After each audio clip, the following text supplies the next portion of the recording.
Hey NCPS teachers! Are you interested in finding an interactive whiteboard so that you can collaborate visually with your students during live video conferencing? Google Drawings is a great tool to do this. You can create a Google Drawing through your Google Drive. I'll quickly take you through the tools in a Google Drawing so you can see the possibilities. First, there's the Scribble button. The Scribble button is essentially a pen. There's also the Polyline button, which lets you create free-form connected shapes.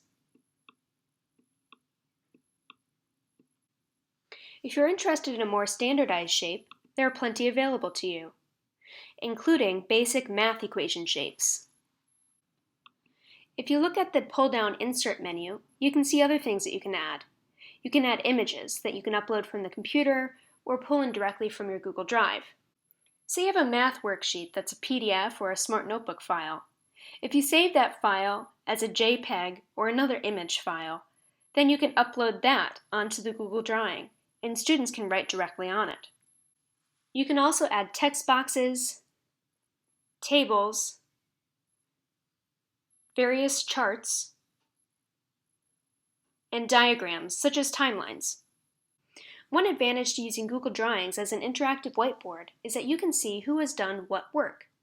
You can do that by clicking File, Version History, See Version History.